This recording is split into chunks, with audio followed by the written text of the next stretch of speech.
You know, every now and then in international politics, an idea comes along that's so out of left field, it makes everyone stop and question the very rules of the game. Today, we're diving into one of those moments, the proposal for the US to acquire Greenland.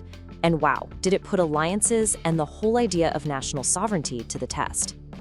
I mean, just listen to this quote from the Danish Foreign Minister. It cuts right to the chase, doesn't it? And notice that word choice, conquering. Right away, this tells you it wasn't heard as some friendly real estate offer. It landed like a challenge to their identity, almost like an act of aggression, not a negotiation between allies. So yeah, beyond the shocking headlines, what was really on the line here? That's what we're going to unpack. We're going to look at the fundamental principles, the critical alliances that were suddenly thrown right into the spotlight because of this one surprising idea. Okay, so first things first, let's look at the immediate reaction from the two places at the very center of all this, Denmark and Greenland.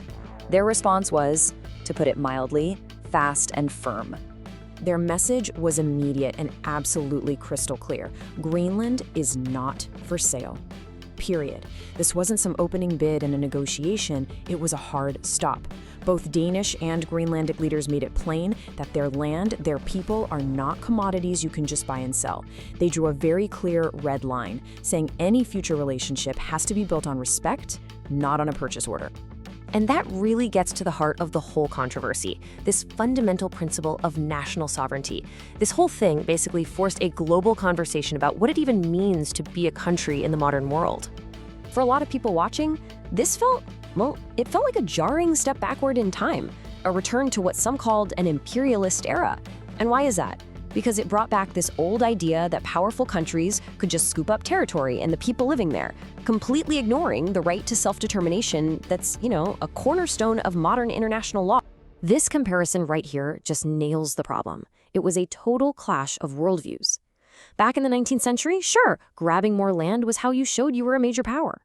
But today's diplomacy, it's built on a totally different set of values.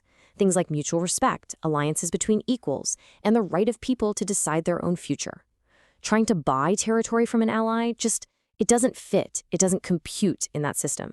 And this quote from Greenland's foreign minister just perfectly sums up that modern perspective. She's saying the way forward isn't by one country trying to acquire another, but by working together as equals to find, in her words, the right balances. It's about partnership, not ownership. So if the whole thing wasn't just a 19th century-style land grab, what was the official reason given? Well, it was all about national security. But that immediately raised a pretty big question. How does trying to buy territory from one of your own allies work when you're all in a defensive alliance like NATO? And here it is, the core security argument as it was presented. The thinking was, basically, that the US needed to take control of Greenland to block rivals like Russia or China from getting a strategic foothold there in the Arctic. But see, that argument runs right into the existing security setup, because at the very core of NATO, you have Article 5. It's the all for one and one for all guarantee. It means an attack on one member, and that includes Denmark and by extension Greenland, is legally treated as an attack on all members, including the United States. So the whole counter-argument is that this specific security threat is, well, it's already covered. Since Greenland is part of the Kingdom of Denmark, it's already under NATO's protection. If Russia or China tried to move in, it would trigger a response from the entire alliance. The system is already in place. Which brings us to this really critical question for the alliance itself.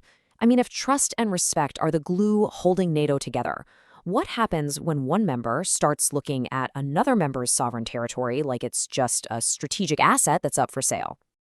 And the potential fallout here is pretty serious. You risk completely undermining that core promise of mutual defense. If your allies start to think you see them as potential property, what's to stop other big powers from thinking the same way? The source material even suggests this kind of thinking could be a death knell for NATO, because it sets such a dangerous precedent.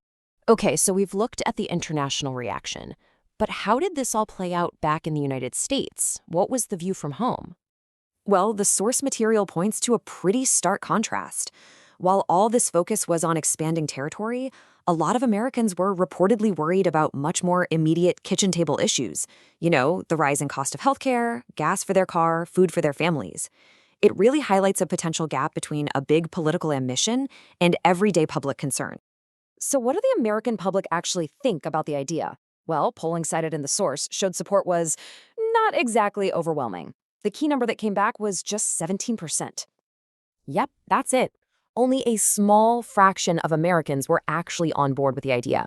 It really shows you just how big the disconnect was between the headline-grabbing proposal and what the public actually thought. And if you thought that number was low, get this. When people were asked about using force to acquire Greenland, public support just completely collapsed. Look at that chart. A tiny 4% approved. That means an overwhelming 96% of Americans were against it. You really can't get a clearer message than that. At the end of the day, what this all shows is this massive chasm between the political story being told and what the American public actually cared about and believed in, at least according to the polling data we have. So this whole episode really becomes a fascinating case study in modern diplomacy, and it leaves us with a really big question to think about. In the 21st century, what is real power? Is it defined by the territory you can grab, or is it about the strength of the alliances you build and the respect you earn on the world stage?